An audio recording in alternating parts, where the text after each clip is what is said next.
Hello and welcome. My name is Elysa Voshell, and I'm the Executive Director at Minnesota Center for Book Arts. MCBA is a community-based nonprofit organization dedicated to igniting creativity and community through the book arts. Through our artist programs, studios, workshops, and educational opportunities for people of all ages, we preserve the tools and traditions of the book arts and connect contemporary audiences to the arts of the book. We believe in the limitless creative possibilities of this dynamic and evolving art form and envision a world in which creation and creative expression through the book arts is accessible to all. First of all, I would like to acknowledge and thank our MCBA Prize sponsors. Our Ultra sponsors, Wet Paint and Star Tribune, our Extra Bold sponsors, Campbell Logan Bindery and the Sherwin-Williams Company, our Bold sponsors, Casey Foley, Rob Rulon Miller, Mark Simonson Studios, Hema Wishavathan, and Lori Zenner. And all of our Italic sponsors and those of you who supported our work to be here tonight.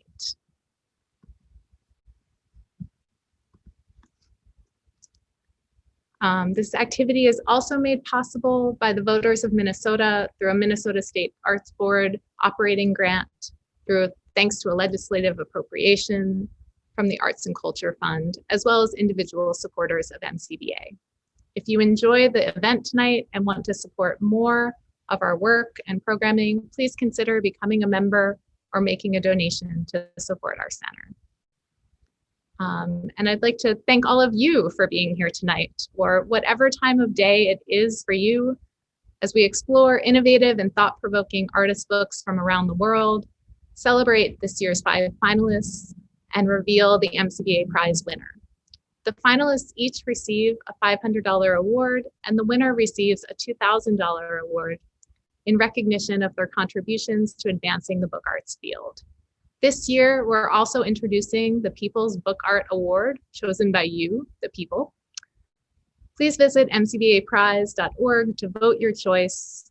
Voting is open through January 10th, 2021. We've put a link in the chat box, and later in the program, we will be showcasing a video of the 5 finalists talking about their work. If you would like a transcript of the video, you can view that from a link in the chat as well. Later, we'll be using the chat feature so that you can ask questions during the Q&A, and we'll also have a chance for everyone to turn on their cameras at the end for a toast. And if you'd like to share your prize experience on social media, take a selfie and tag MN Book Arts, or use the hashtag MCBA Prize for a chance to be featured in our story.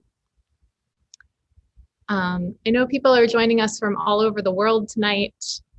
So before we formally get started with the program, I wanted to open a Zoom poll to see where everyone is tuning in from. We'll open the poll and then share the results.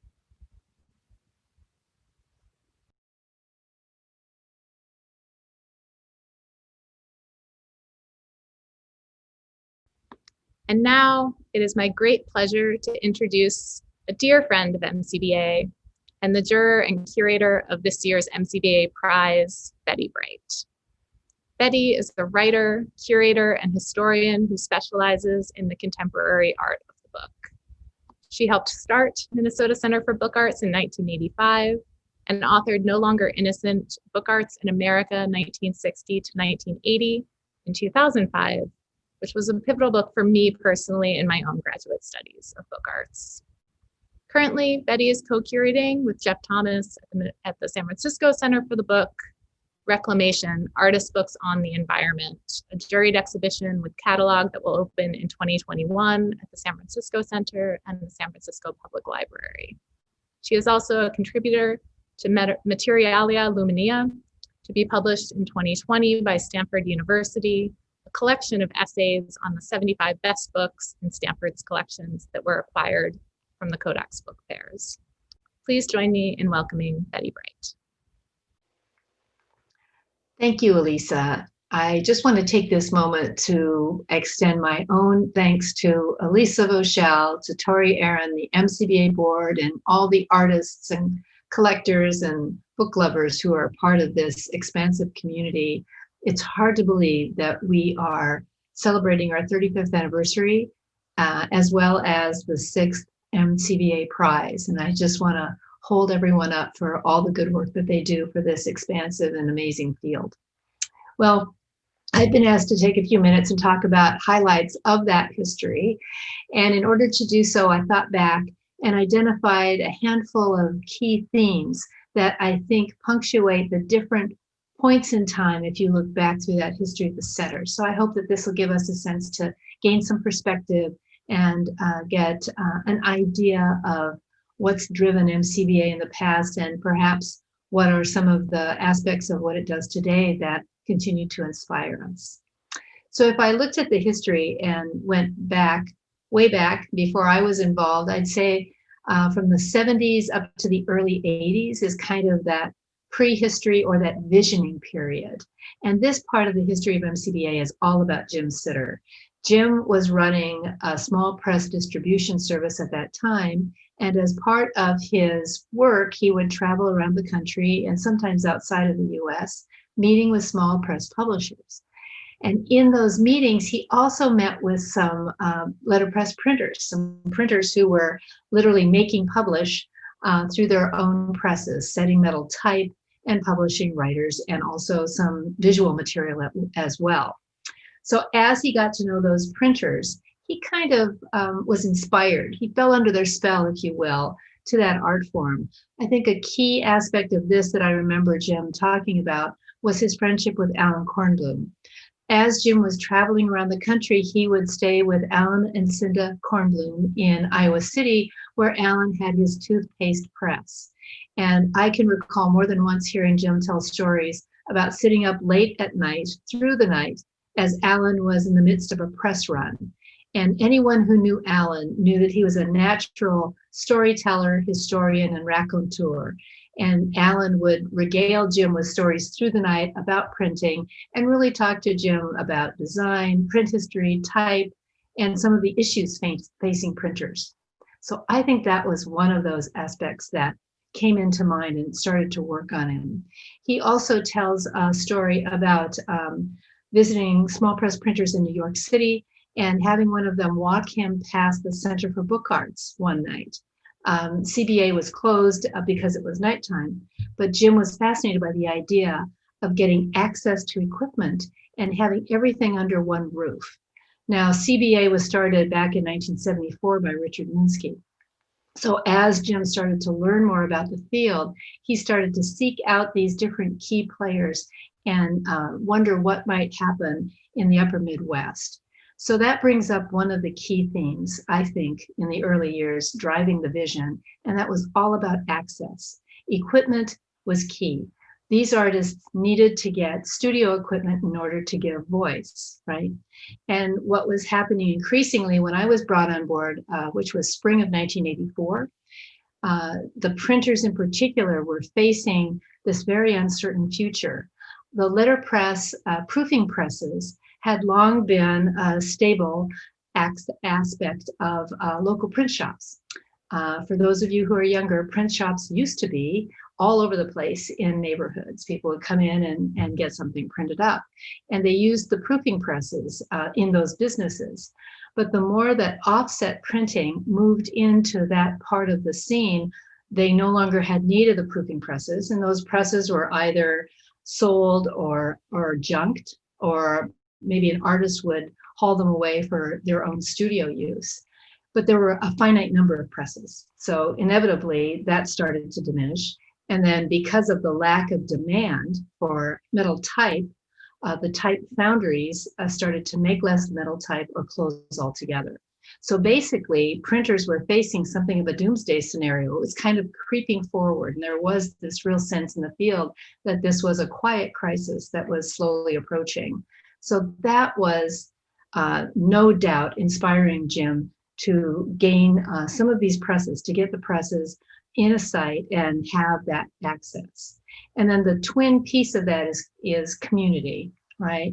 So what was exciting to him was to have those different studios in an open space so that printers could learn from one another, inspire one another. And of course, there was always a public aspect. It was all about widening the circle, bringing book and art and book lovers and the curious, everybody together and trying to build that community out. So access and community were really twin, I think, in those early years. Now, how did he do that? When you've got an equipment heavy aspect that you need to build into your space, it takes some ingenuity. And frankly, Jim has always been part entrepreneur, and I think we got very lucky on that.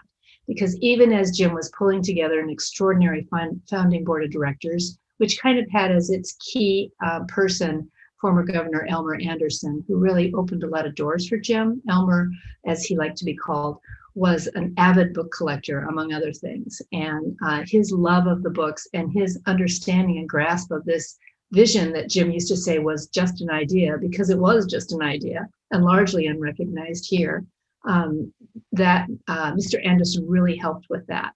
There was a book and art community in the Twin Cities at that time. Of course, the Twin Cities were known nationally as kind of a book haven for literary arts. It's also been known as a philanthropic center. And what that means is back to community. The Twin Cities seems to be able to have a certain culture of community where foundations, corporations, and people come together to make things happen. So Jim Sitter was actually pretty savvy that way because he could see the ingredients. He recognized that space was less expensive in the upper Midwest. So he had this vision to pull everything together in one large space. The other piece to that, the equipment piece to that, naturally followed suit. Jim invited Alan Kornblum to move his life. Alan and Cinda and their family moved up here. Toothpaste Press, the equipment, moved into MCBA, and Alan rechristened it Coffee House Press. And Alan was MCBA's first printer in residence. The other piece to that that was so brilliant, I think, is that he put together these contracts, and it was an exchange for having studio on site with time, with sharing their knowledge, with public outreach. So Alan was just a constant presence, and later brought on Kent Aldrich, who has become a well-respected printer in his own right, doing that outreach, talking to folks who came in the door, giving demonstrations, public demonstrations. And it really was just this perfect solution for that startup period. In the paper studio, which is also equipment heavy, we got incredibly lucky. Amanda Degener was just finishing her MFA with the medium of paper out of Yale University. And through an incredible coincidence, happened to hear of this center starting, contacted Jim, and it happened. She moved her entire paper making studio cross country and set up at MCBA, and she was our founding paper artist in residence. Just as brilliant a person as Alan. I can't imagine how lucky we were really to have them both on site helping in so many ways. And then in the binding studio, we had different people involved. But once again, Greg Campbell at Campbell Logan Bindery was on the founding board, and Greg managed to help in all kinds of ways. So we got lucky, and that's how it all got started. So that was the spring and summer of 1984. They settled on a warehouse base in what was called the warehouse part of Minneapolis, 8,600 square feet on the first floor, more or less an open space. And those studios then were adapted, they were renovated so that they were in the space. And then the next thing that happened was we opened the doors in 1985. We actually opened in January. We had a few classes. We were just quietly getting it going. We were working the kinks out and making sure everything was working well for the artists and all concerned. But then in October of that year, that's when we had the grand opening. And the incredible thing is I just pulled out one of the broadsides. Jim had Phil Gallo do a commemorative broadside for his own limited edition for the grand opening.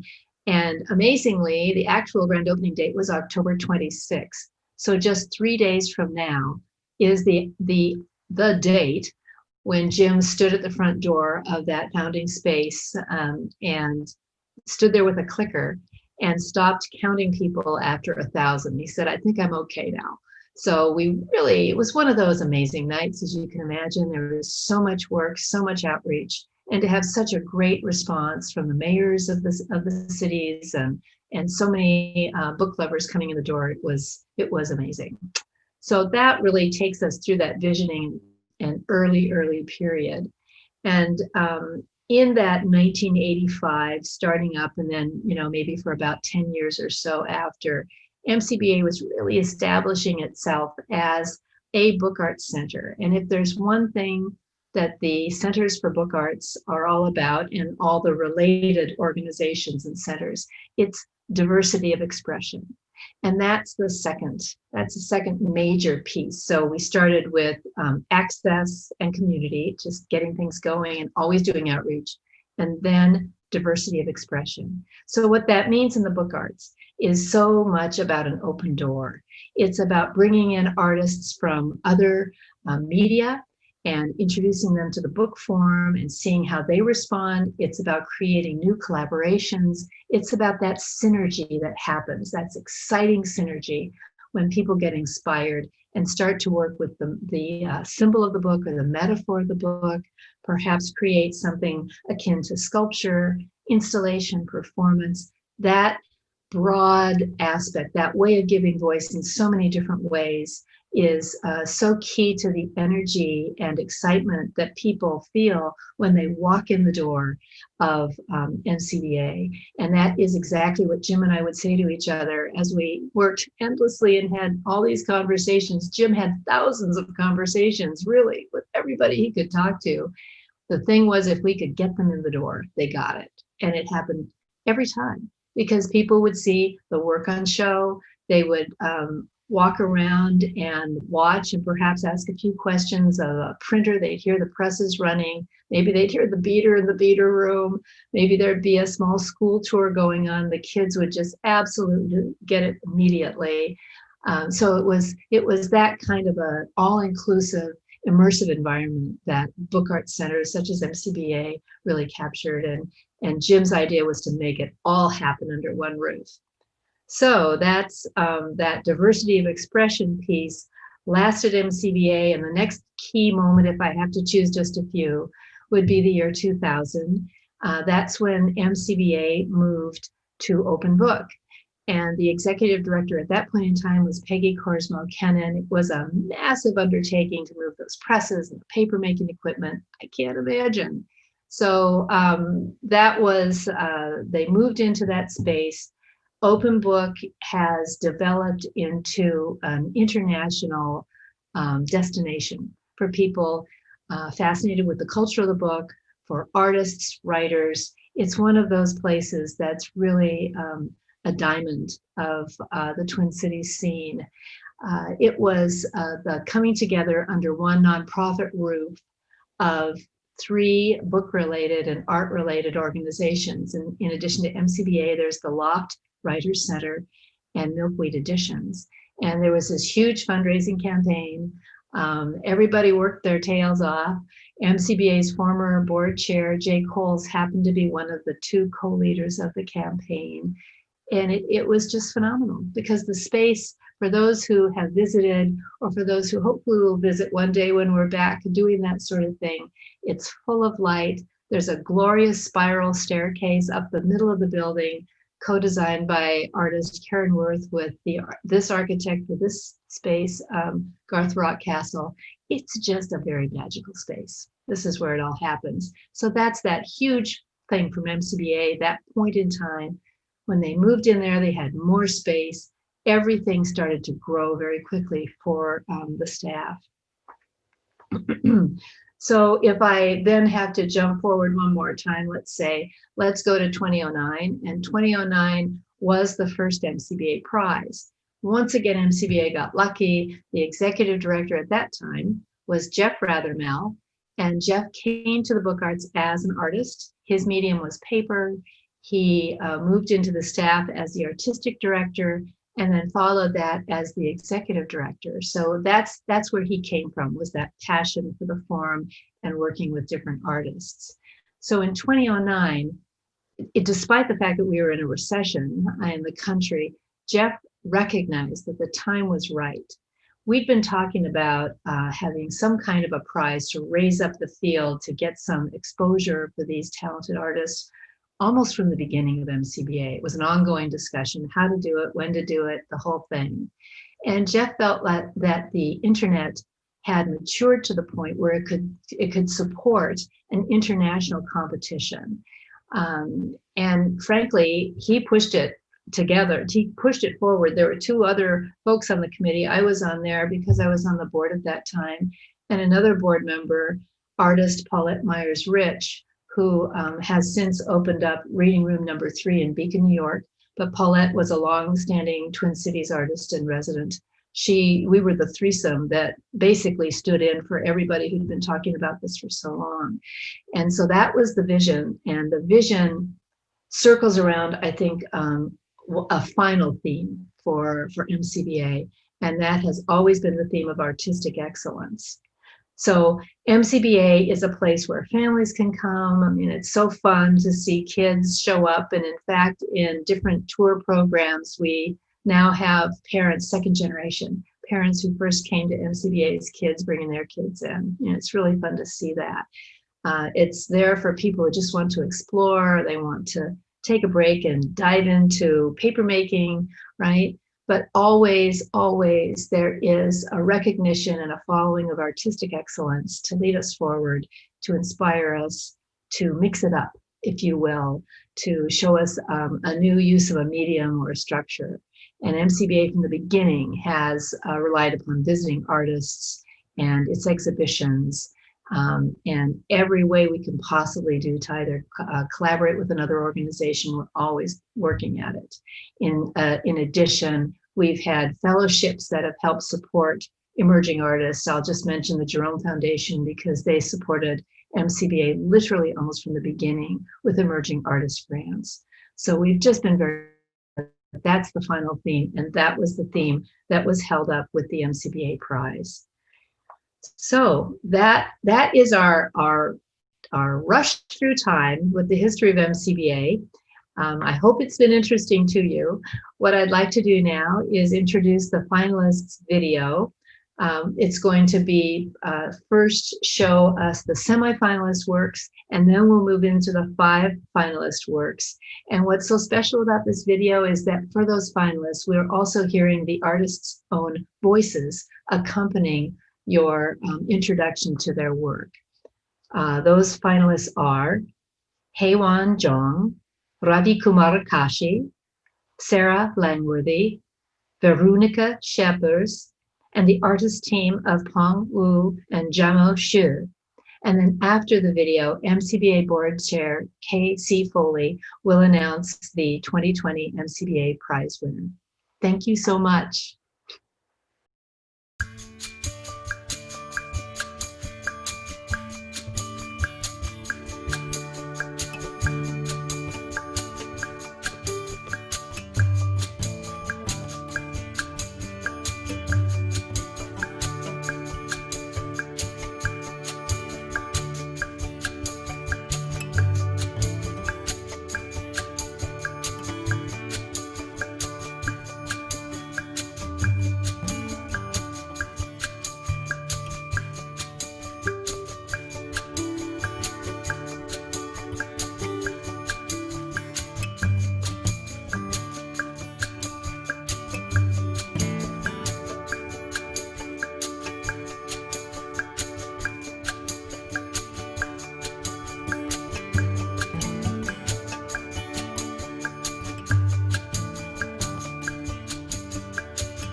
The poem Urtod which means primal death in English, was written by a German poet, August Ström, who is considered one of the most radical poets of Expressionism.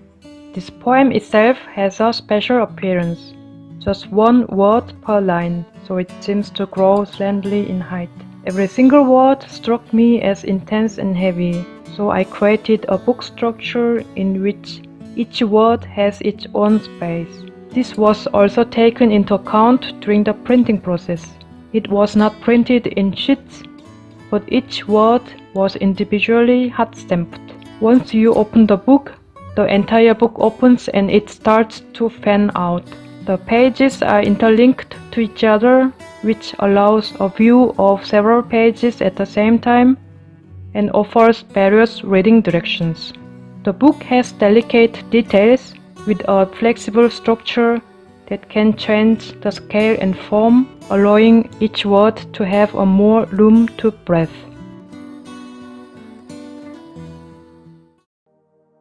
My work, Everything Will Be Remembered, is about what is happening in my country in recent times.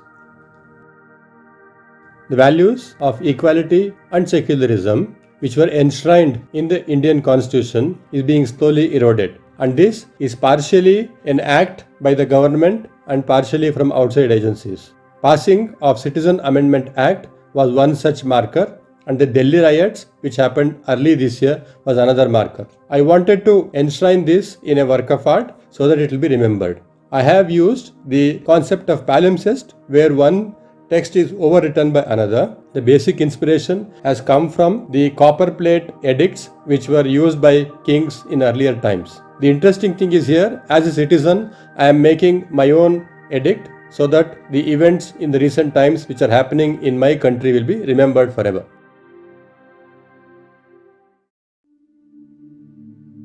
What does it mean to be far apart?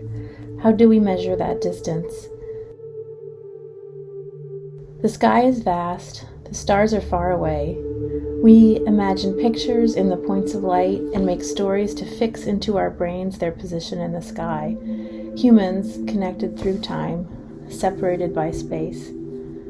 The word sidereal means of or with respect to the distant stars. Sidereal time is a timescale based on Earth's rotation measured relative to the fixed stars. The stars appear to move across the sky because we move, or rather the orb on which we live moves. Wandering star means planet, a bright star moving at its own pace through the sky. We live on a wandering star. We think that we see the stars move. They might already be gone. This book, Sidereal, is about all these things. It is about the vastness of the sky and the distance of the stars. It is about how we comprehend and measure that distance. It is about how perspective, placement, and location affect how we perceive what is around us. It is about the distance that separates us and the space that connects us. It is about things disappearing in plain sight, being present and lost at the same time. It is about patiently waiting centuries to find answers to our questions. Arriving ashore, a memorial for the lives lost in the forceful migrations. Name is sacred. One's name is given by one's parents. One's name humanizes one's identity. One death without names becomes the numbers in the news you hear. The respect to the dignity of the lives is absent. We have been working with Dutch NGO United for Intercultural Action to create this piece based on the list they created and published by Guardian UK in June 2018, which records the deaths of migrants who attempted to enter the European Union from Africa, Middle East, and many other regions since 1993. We took the names from the list and formed the names with the negative space of the fragile handmade paper. This technique called watermark, you read what is not there, as the lives are no longer there. If humanity is one whole piece of paper, every letter of every name in this list makes a hole on it. The back cover of the book will remain detached in this installation. We will continue to add more pages to the book as the list grows longer. In his poem A Darkened Boat, Norwegian author Jon Fosse describes the existential experience of being carried and protected by this boat. It is almost a religious experience, blurring the boundaries between dream and reality. He contrasts opposing elements, light and dark, heaven and earth, presence and absence, all coming together in the unifying element of the boat. Like Noah's Ark, it draws everything into its protective embrace. The image of the darkened boat as a protective vessel gave me the idea of working with illustrations of head coverings. Each of the 31 drawings in this book represents a head covering worn in a religious or spiritual context. They come from various faiths around the world. Thanks to the straight line drawings and partial rotation, the protective heads are also reminiscent of vessels, entering into a dialogue with Fosse's poem.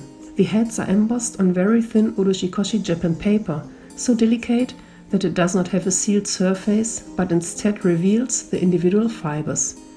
The light gold foil printing on both sides of the page succeeds in closing the gaps, so the heads appear like glowing symbols on the fragile paper. When the pages are layered and illuminated, the viewer sees a network of lines, which only turn into independent drawings when the pages are turned. The drawings are intentionally separate from the poem in order to direct the viewer's concentration toward the text as well as the drawings. The poem is stitched into the wrap binding. The typography is large and bright, but not necessarily easy to read. Readers must first focus their attention on the text and then rewrap the binding before they can open the cover and see the heads.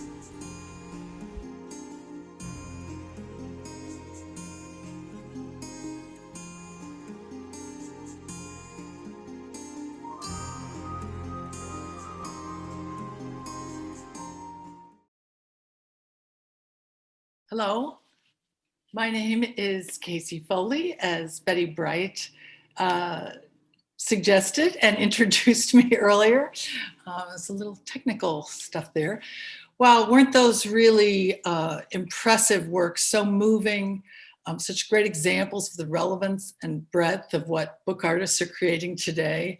As board chair, it's just been really exciting to be part of all of this. And so I'd like to at least give virtual congratulations to those 5 finalists, as well as all the semifinalists and all of the people that applied this year. So at least virtually send them your applause. I also want to take this chance to thank Elysa, Voshell, and the staff. As Betty also mentioned, they've done an incredible job in pivoting MCBA during this once-in-a-century series of events. In this time of social distancing, they have created virtual workshops that bring people of all ages together to learn and explore and create. And they've provided this opportunity for all of us to be together here tonight to celebrate 35 years of MCBA and these wonderful book artists. And so we're here to celebrate. Some of you have your celebration flag and celebrate MCBA, its wonderful history, our great board I want to thank, our teaching artists, our great staff, and of course, all of our generous donors and funders, and you for being here tonight. So now, in particular, I want to get back to those 5 book artists. And there's always one work that stands out and stands on its own. And I'm very honored to be the one to open the envelope. Here's the envelope. And here is the winner of the Minnesota Book Artists Prize. And it is Sara Langworthy for Sidereal. And I'm going to hand this back to Sara, and she's going to be interviewed by our curator, Betty Bright. Congratulations, Sara. I'm so happy for you. Thank you.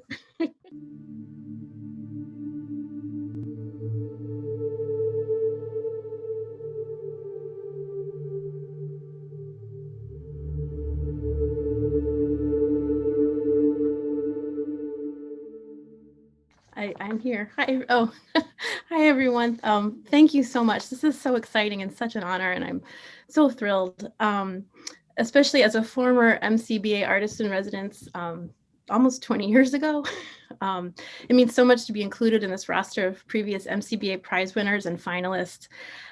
Thank you to Juror Betty Bright. I am proud to be included with this work, with this group of finalists and semifinalists, artists whose work I so admire. I'm so pleased to be included in this company. Thank you also to Betty for all the work you have done to share and promote the work of contemporary artist book work. Thank you to Minnesota Center for Book Arts for the sustained support of book arts and for making it possible for us here to gather together tonight. It's wonderful to be able to be here together and to celebrate the history of this remarkable organization and the community it fosters. And speaking of community, I wouldn't be the printer or person that I am without the unwavering support, knowledge, and camaraderie of my dear friends, students, and colleagues at the University of Iowa Center for the Book. It is a really special community, and I'm so lucky to be a part of it. Special thanks to my husband, Corey, right there, who is so supportive of my work and in particular contributed to the thinking and making that went into this book. Thank you everyone here for supporting the art of the book. A special shout out to my parents who have always supported my desire to make art. 5 years ago, I was a finalist for this prize and they surprised me by driving 5 hours to come to the reception. And I think they made it onto Zoom for the first time. So congratulations to them. And thank you again, Minnesota Center for Book Arts, for celebrating artist books, their makers, and the communities that support them. Thank you. This is such an honor. I'm done. Well, Sara, here we are. We're going back and forth here. Many congratulations. This honor is well-deserved. You are right. The 5 finalist works were each so exceptional. It took many turns around mentally and reflections to come to clarity, but ultimately there was just no question in my mind. Your book has so many levels to it. There's so much that pulls a reader back in again and again, and all 5 works spoke to this moment in time, even though those works weren't created during the pandemic.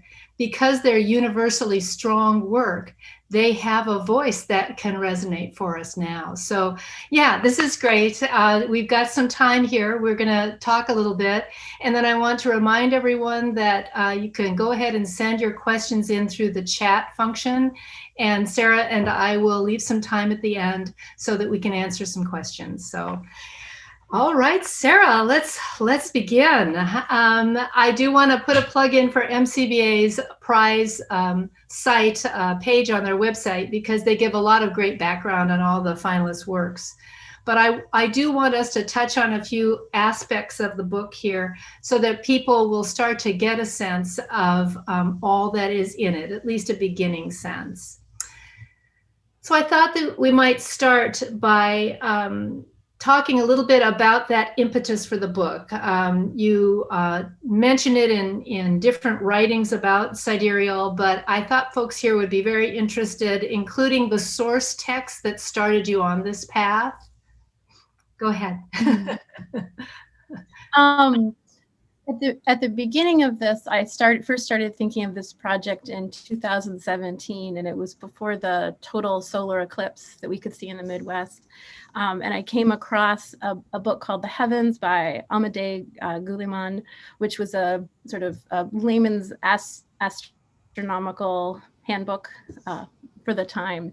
And at the time, my husband was starting to teach an astronomy course, and he was going out every night to try to memorize the stars. So I had that sort of stars living in my head.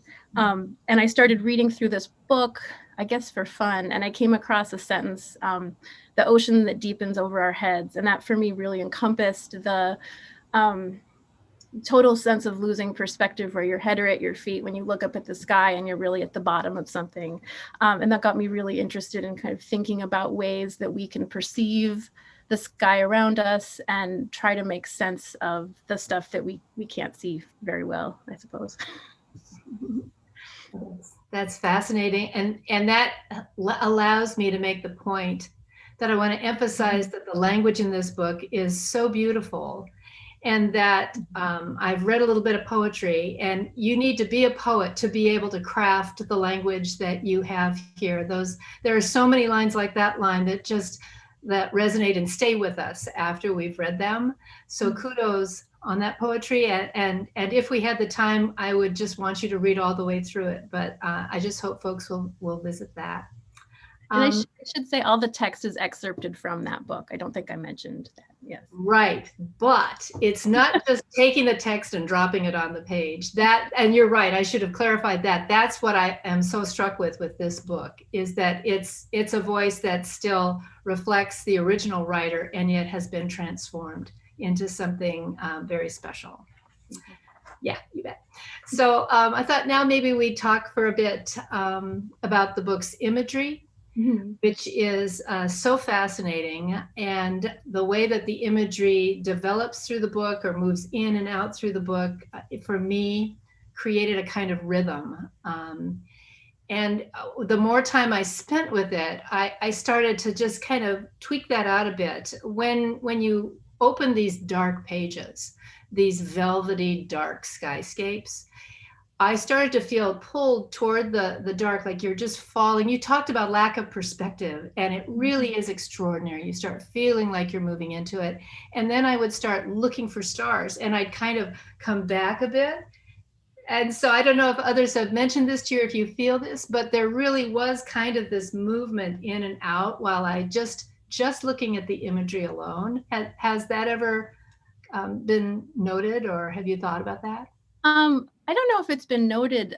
What I did notice is that the velvety layers you're describing, that the images are printed from, some have 9 and some have 12 layers of these fine relief printed collagraphs. So the first layer of the print just looks like little scratches. And so as I added layers with the 5th and 6th and 7th layer, the stars would start to appear as the darkness became darker. So I experienced it kind of from the back end of what you're describing. And some of those really small star holes would start to fill in and be almost imperceptible.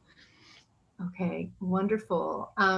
So the other thing I thought that's interesting about that is when you look closely at the pages, you'll see like a hint of color, but the color is kind of spilling out just barely, just suggestions of it. And that's something that we don't necessarily think about, the dark. And I thought maybe you could say a little bit about that use of color in creating these images. Sure.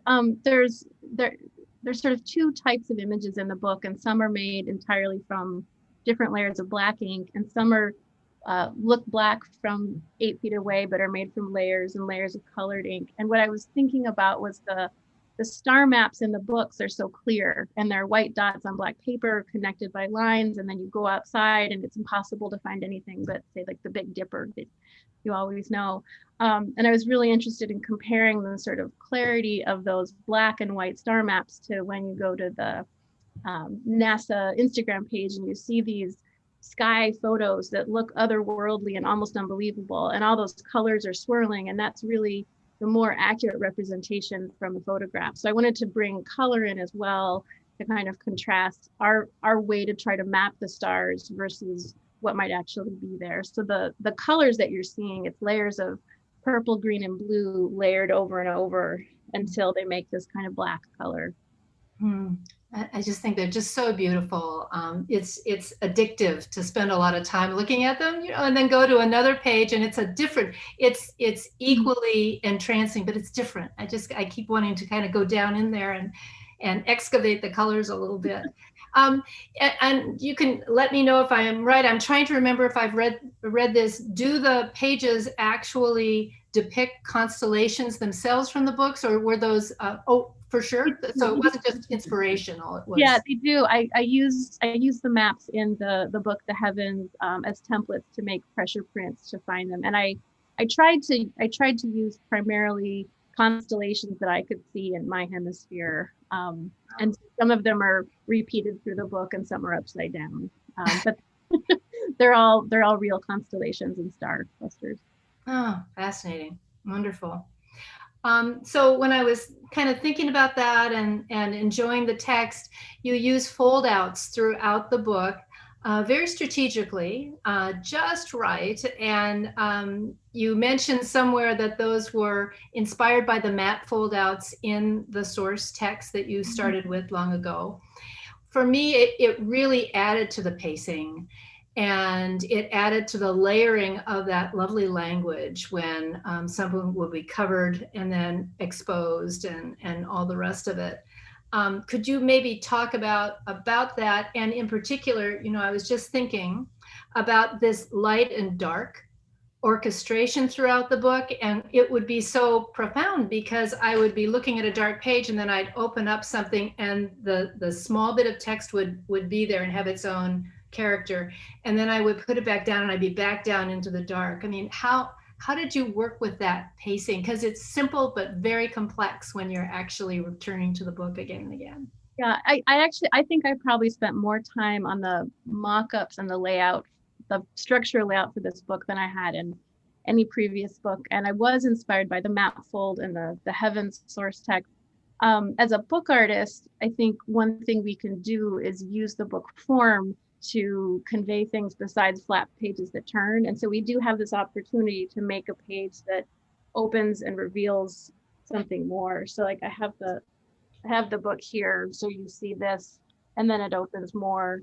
And then later in the book, those fold outs are used strategically to cover part of the text and then to reveal more of the text. So you think you're reading a sentence that says the distance that separates, and then you turn the page and the sentence continues. You turn the fold and the sentence continues, which I felt like was getting at kind of the core of that thing of where that idea of that you're looking at something and you think you understand it, but then you make one movement and it has a totally different meaning to it. Yeah, absolutely. Yeah. And I was going to say, with the light and the dark, part of that is simply the practicality of printing type on paper and making it be legible. But I also I felt like the depth of the layering of the images, I felt like needed something to contrast it to help pace the book, as you said. Mm-hmm. Well, the interesting thing about that too is that it's like an underlying commentary with presence and absence.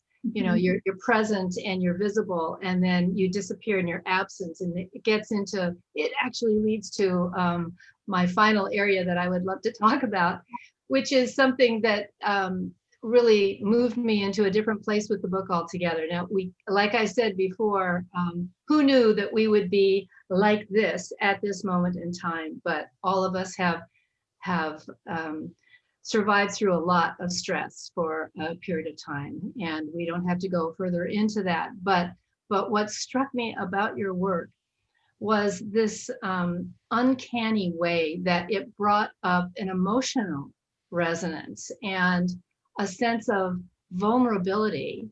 The more time I would spend just reflecting on the text and paging through it, it was uncanny to me. I mean, other books spoke to this moment, certainly, but that sense of that desire for connection, and yet the inevitable distance that we have one to another is just magnified. And you found this perfect metaphor for the book by looking up, and all of us are gazing up. We gaze up for release, we gaze up for hope.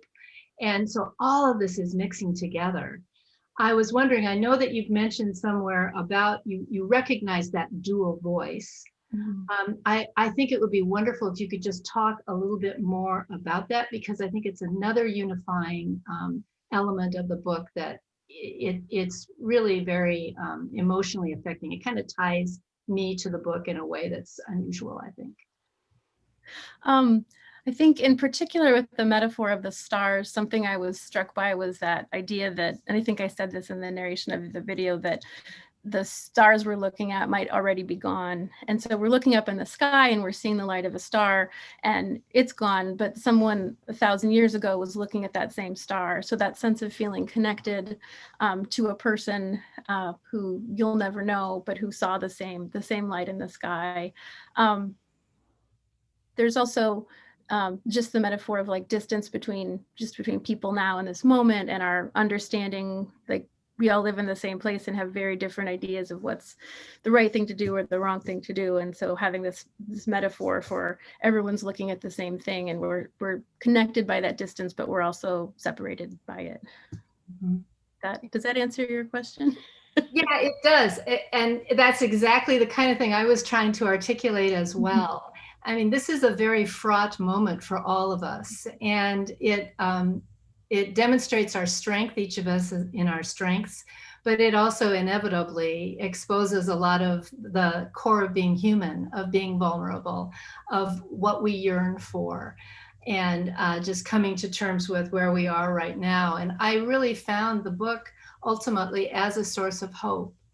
I found the book acknowledged this humanity, this humanness that we are each existing in. But because of that sense of looking up, it's as though I could imagine that, like a line of stargazers and book readers, we kind of look up for release. And even if you live in a studio apartment with one window, you're going to look up for release. And so I just want to really say kudos for that. It was just wonderful. And I don't know if you want to offer anything else that came to you with this book that it might provide or inspire other artists, anything that you've learned. You've done a number of exceptional books. You were actually a finalist in 2015. And that's really an indication of the depth of the field. We have both artists that are new to the prize and artists that have been a part of it before as a finalist. Is there anything else with that book, if you look back in your previous work, that you feel put you to a different point in time with your work as a book artist? Anything that it suggests for other artists and for the field as a whole? That's a big question. I apologize for the big question. I thought I had an answer, and then it got bigger. Go back to the original answer. It's okay.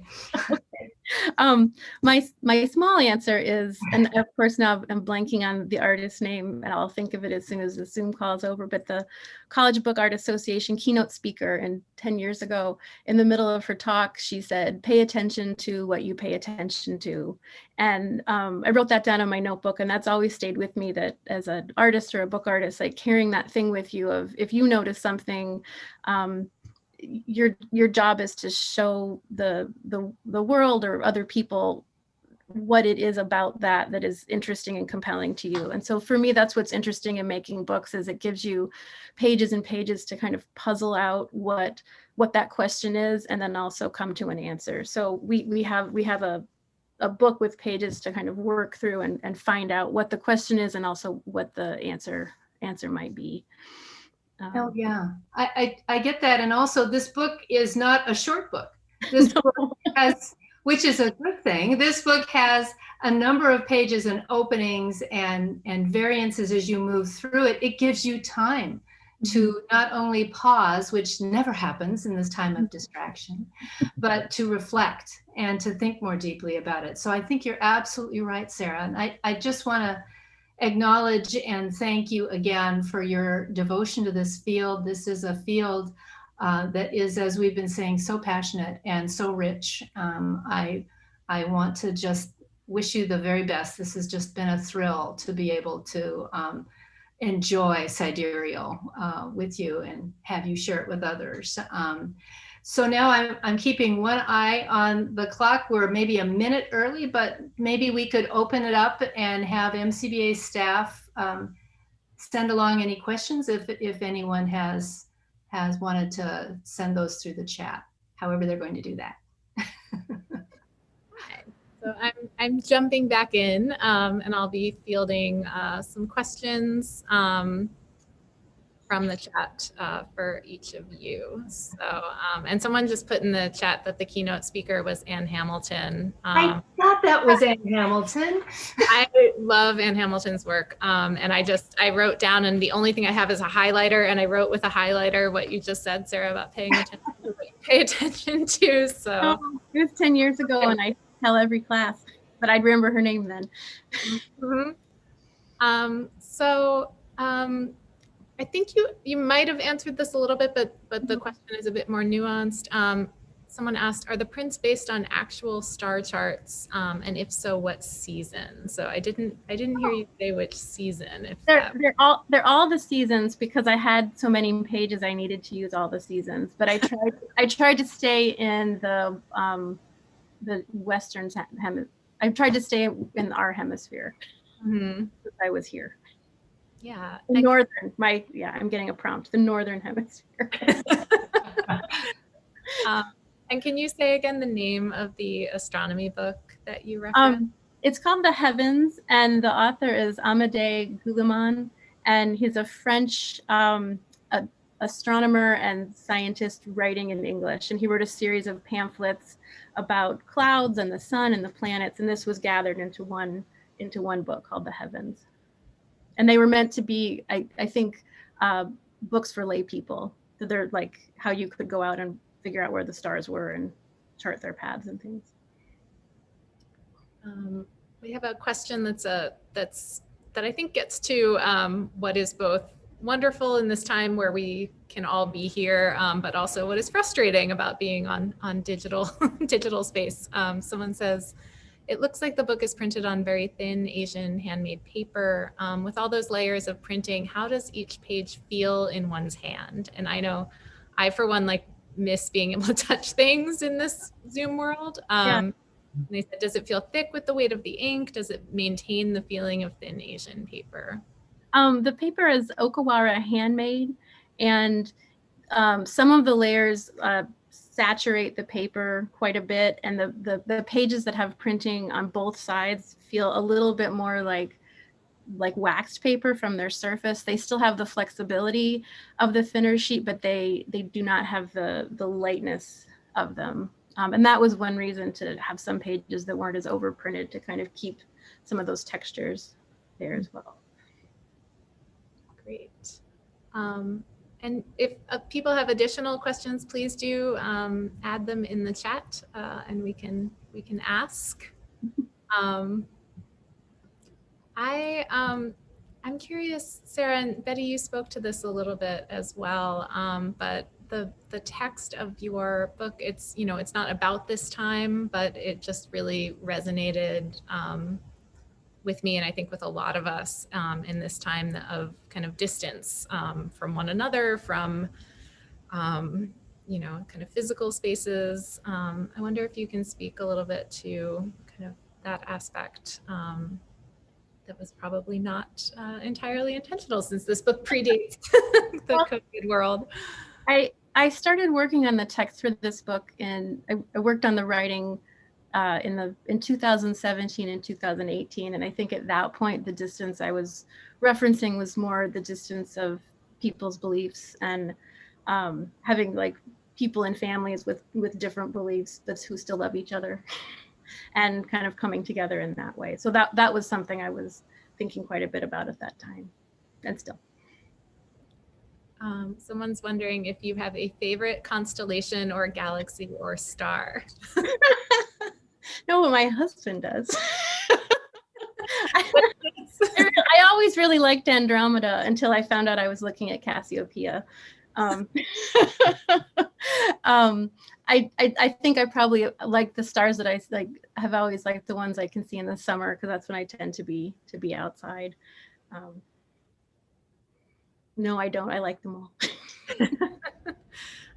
Someone wants to know if it's a unique work or an edition, and what the edition size is, and the price they asked. It's an edition of 35, and it is $2,250. Someone else is asking, how did you decide on the layout and materials? Can you talk a little bit about maybe what that process looked like for you? Sure. I think I mentioned I made a lot of mock-ups, and so part of that was wanting a paper that was thin enough that I could have a series of gatefolds that folded in on itself that wouldn't make too chunky of a book. I really like printing on traditional Japanese papers, and so I tend to lean that direction. Anyway, I purchased a lot of samples from the Hiromi Paper Company in Los Angeles, and This particular paper was thin, but had a strength I really liked. And it also up close had kind of a little sparkle to it. It had like a warmth that I really liked. Hiromi was a danger zone for me when I was out there. I would drop a lot of money if I walked in that store. Can you, someone's asking, they said, I really love The Starry Night and fell in love with your book, and they want to know how they can purchase. So do you have it available on your website, or your edition? Yeah, I have a website, which I can link here, or I can do the link right here. And feel free to write me. I have some prints available as well. Oh, I just sent that privately to someone. I'm sorry. we can probably find it. Yeah. Okay. Yeah. Someone is asking if you can read your favorite or most meaningful portion of the text. Oh, sure. Give me a sec.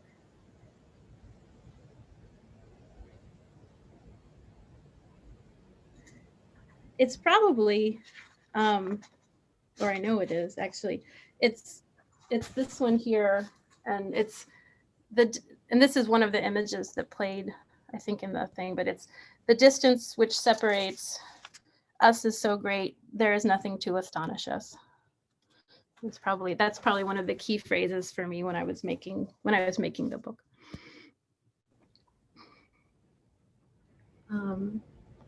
Betty, I'm wondering from you if you can talk a little bit about you had quite the task, because we had a ton of really wonderful works that were entered this year, and I'm wondering if you can talk a little bit about that process of curating the prize this year. Well, it was interesting. As you know, Elysa, I pushed back a little bit when you asked me to jury it, because the original design of the prize was that it would be juried by folks outside of MCBA. But you said the 35th anniversary, and that made a lot of sense, of course, to me. It's such an amazing thing to be able to celebrate that for any small to mid-sized organization.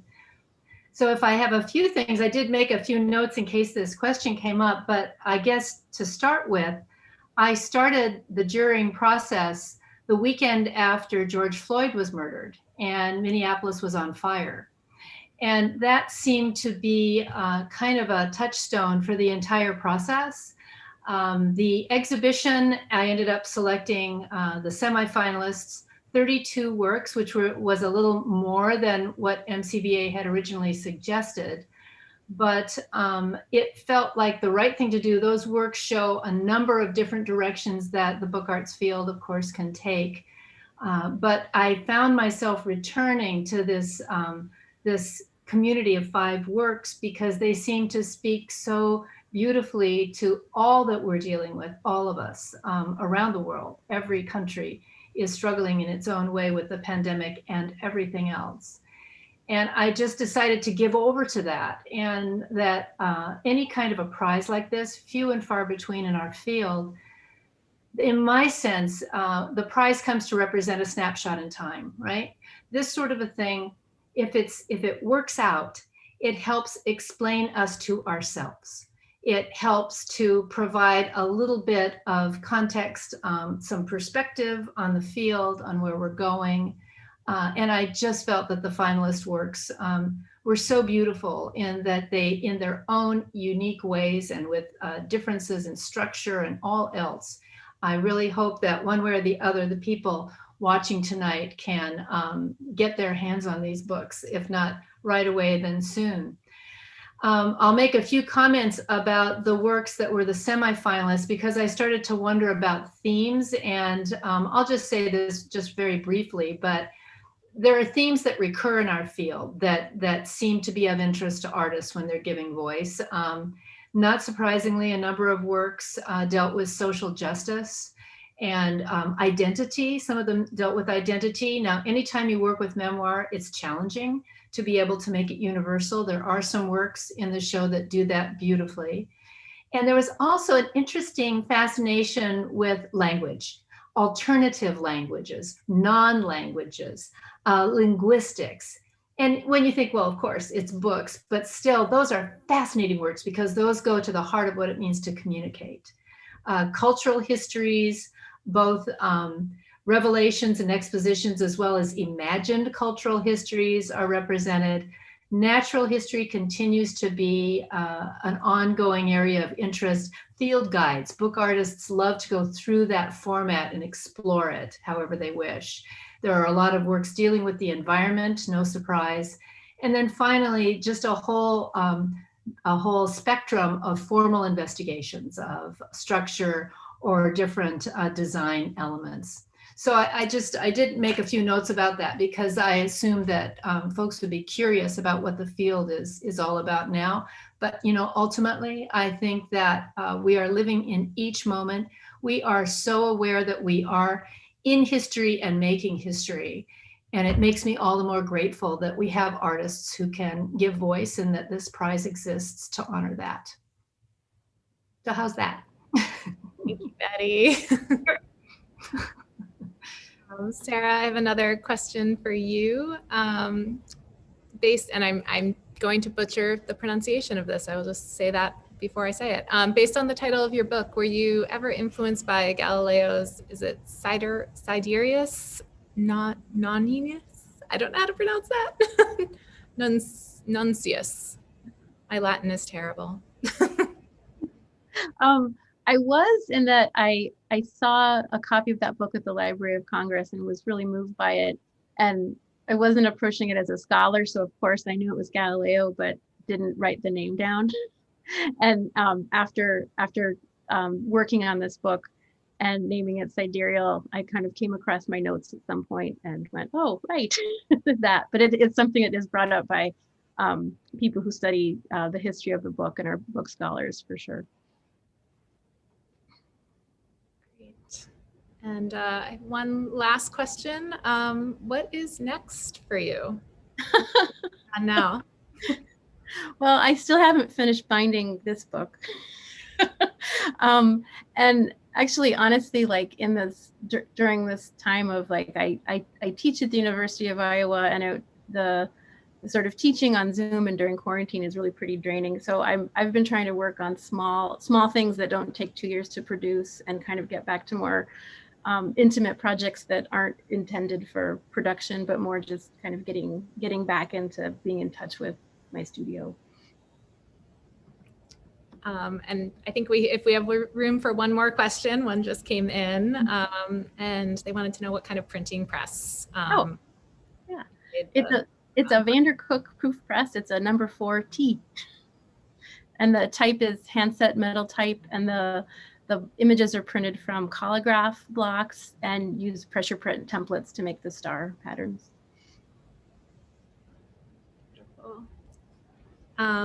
So we are going to close the question portion, and we're gonna. Can I sneak in? Yes. Okay, Elysa. I saw that there was a question about the number of submissions, and I actually made a note of that ahead of time. So maybe I'll say that there were because I looked at each of these and spent a good deal of time taking notes on them. So that was really a joy. There were 158 submissions. So from those 158. 32 semifinalists were selected, and then separate from that were the 5 finalists and the winner. So thanks. And I'll add to that there was work from 18 different countries submitted. So very much a global kind of snapshot of the field in its current form. So we're going to ask everyone to turn on their cameras and join us in a toast, if you would like.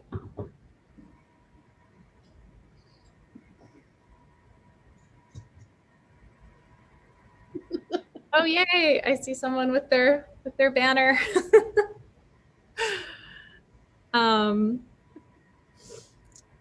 So again, I just want to remind everyone before we raise our glasses that we still have an additional prize, the People's Book Art Award. So we will put the link to vote. You can vote, and please also vote if you're in the US on November 3rd or before. Vote for the MCBA Prize People's Book Art Award. It's in the chat, the link. And if you enjoy what we do here and would like to support, become a member or a donor, we encourage you to do that as well. And that link is also in the chat. And we appreciate everyone being here this evening. If you can raise a glass to Sara and to Betty and to all of the finalists and semi-finalists for the MCBA Prize, to our 35th anniversary year, to 35 more, and to all of you for being here tonight to share and be with us. So appreciate everyone being here. Cheers. Cheers. Cheers. We love MCBA. Yay! 35 years young. Yes.